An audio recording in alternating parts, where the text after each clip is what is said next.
This animation is simply a prelude to us discussing this topic of obstacles to be found in our path.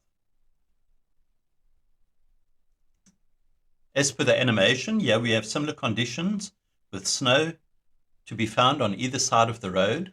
In a situation such as this, we need to be careful of any snow drifts across the road, or even some of the snow being displaced into the path of the traffic, as happens with the camera here. So the camera's in a bit of a predicament. He doesn't have an escape route to the right-hand lane due to the trucks being in that lane, and so connects with a pack of snow.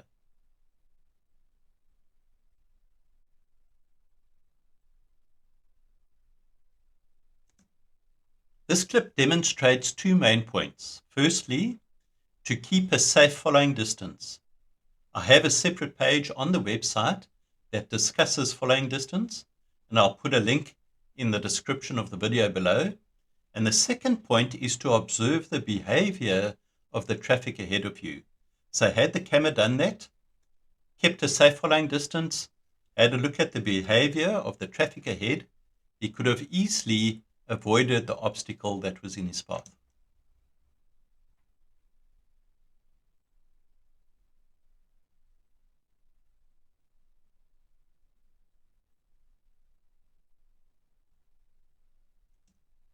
This clip likewise also demonstrates the importance of observing the behavior of the traffic ahead. Now you'll see this driver that I've highlighted does exactly the right thing.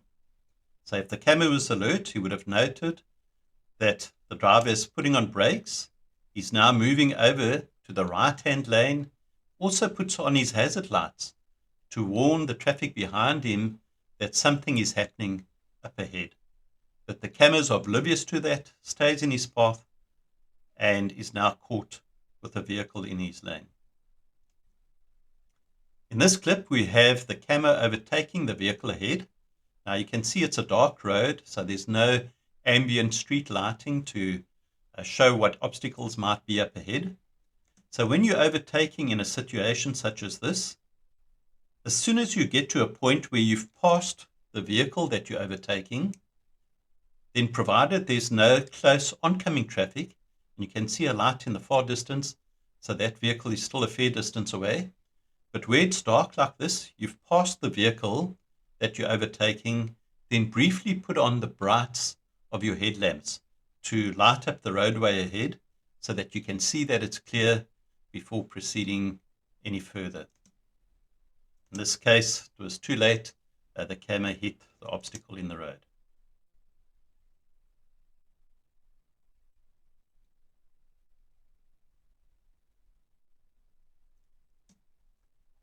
This clip demonstrates a very important point. When you're behind a truck that is carrying a load, always have a look and see how secure that load is.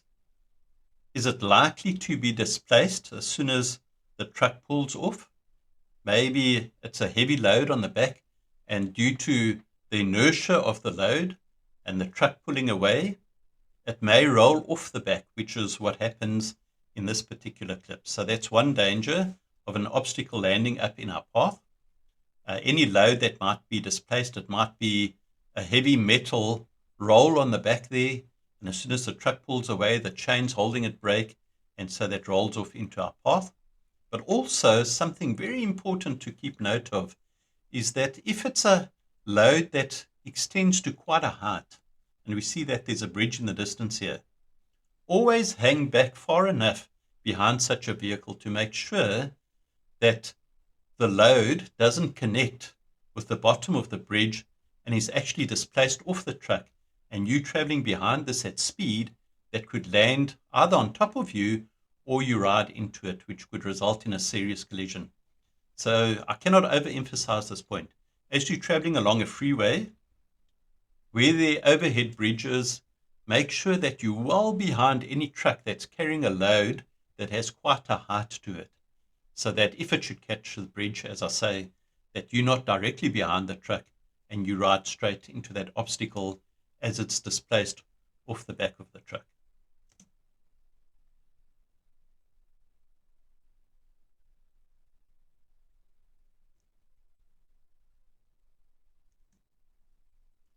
What this clip is demonstrating, and as we advance it, you'll see where the danger lies.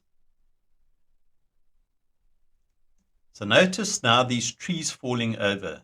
And where you see something like this, there's a steep embankment on the side of the road, then know that a landslide is taking place. And so as soon as one sees something like this happening, then know that the landslide's not just going to be restricted to that little area. It's probably the whole embankment that's going to start sliding. And so one wants to immediately try and back out of a situation such as this. The camera tries to do that, does it a bit slowly, and gets caught up in the falling trees.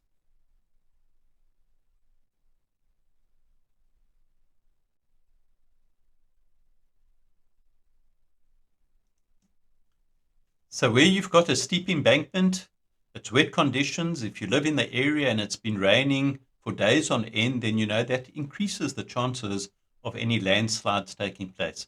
Also, as you're driving along the road, have a look for any other signs where the soil is displaced slightly, and then you know that further displacements are going to take place. Or look for other evidence along the road where it may have happened previously, and then you know that area is prone to landslides, and so one's got to be extra careful. What this clip is demonstrating, you'll see that there's a truck in the distance, and as is the case with trucks carrying heavy loads, there are often blowouts on the tires, and so the shrapnel from the tires leaves debris strewn across the road. And invariably what happens when there is a blowout is that the side walls disintegrate. And so you've got warning signs in that you've got these smaller chunks of rubber that are lying in the road. It takes a bit longer for the main tread to come off the wheel. And so where you see these smaller chunks of tire in the road, then know that there's a chance that the main tread is going to be found a little bit further on. So that gives you advance warning. So that's what happens here. Notice the back tire, there's a blowout. So there's a fair chunk of tire, but as the camera drives along,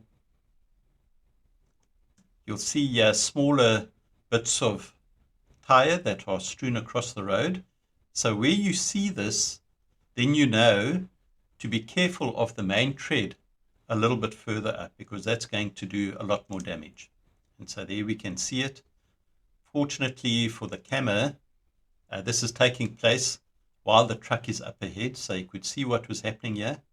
But this may have happened way before the camera comes along, and so wouldn't have had that advance warning. But by merely being observant to the chunks of tire on the road, then the driver's aware that there's a chance of the largest section of tread being up ahead, and that can do quite a bit of damage at speed.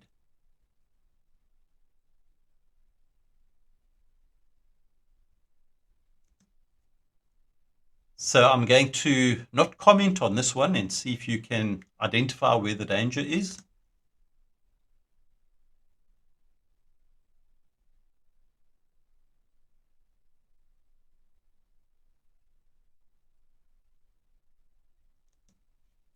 Yes, I don't know if you were caught off guard there. I'm just going to go back a section. So maybe you were distracted by this arrow pointing to the side of the road here. You were having a look at that and then failed to observe this obstacle that was in the path. And so that just highlights or illustrates the point of us making sure that we're observant of what's happening ahead of us. Now, in this particular case, there weren't any indicating signs, so it was unlikely the camera would have been aware of any obstacles in the road, but by merely being observant, focusing and concentrating on what's lying ahead, there's a greater chance that one can actually try and avoid such an obstacle. It's not always going to be the case. Sometimes you're just unfortunate enough to have to catch that obstacle that's lying in the road. But where we are observant, the more observant we are, more alert we are, the greater the chance that we can avoid such an obstacle.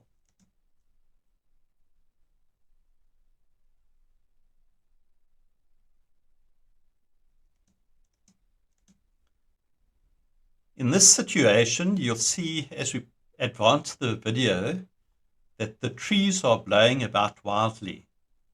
So there's strong winds taking place at this point in time, and where there are tall trees such as this, there's a chance of either that branches will be broken off, fall into the road as a result of the wind, or even a tree being blown over into the path of the vehicle. And so that's exactly what takes place over here. As the camera is driving along there, the tree has been blown over, catches the power lines, and so that presents an added danger when trees are blown over. Now, I also have a separate page on the website to deal with electrical cables, and likewise, I'll put a link in the description section of the video to that page on electrical cables and the dangers that are associated with that.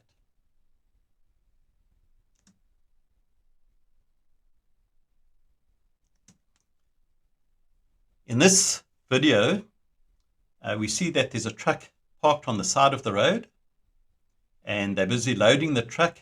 So where we observe something like that up ahead, then try and give the truck a wide berth, provided, of course, that we've got enough space on the side of the truck, because as they're loading up the truck, there's a chance that whatever it's been loaded with could overspill into the road on the other side of the truck. Maybe it's sand that's been dropped into the bed of the truck by a front-end loader, and so that spills over into the road.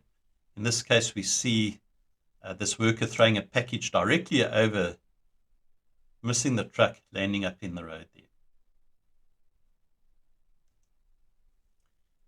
This particular clip we can learn quite a bit from. And so the lessons I'd like to highlight over here, firstly, where you see a truck that doesn't have a streamlined shape. So this is a box shape of the truck. And so as a result of that, as the truck is driving along, because of its non-streamlined shape, we know that it causes a bit of a vacuum behind the truck. And so because of this vacuum and the swirl of air that forms up behind the truck as it's traveling along, it has a tendency to suck anything that's loose on the side of the road up behind the truck. And so as we progress the video, you'll see that that's what takes place. The vacuum's actually sucked this plastic barrier into the road here, and so now it becomes an obstacle in the path. So we've got to be careful of that. But something else that I want to demonstrate is you'll see that the dust on the side of the road is likewise being sucked up behind the truck. Now, fortunately, this is only dust, but you'll find that at higher speeds and with larger vehicles, that it's strong enough, this vacuum that's caused, to actually kick up stones, suck up stones on the side of the road. And so you may well have found that in your experience, that driving behind a truck, that the windshield is actually cracked with these stones that are kicked up. So whenever I'm driving along at higher speed, I always try to keep well clear of the truck that's up ahead. So make sure there's enough of a gap, or if it's a multiple lane, then actually to be in the lane that's to the side of the truck, so that you clear from anything that is caught up in the vacuum behind the truck.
Please like, subscribe, and get notified.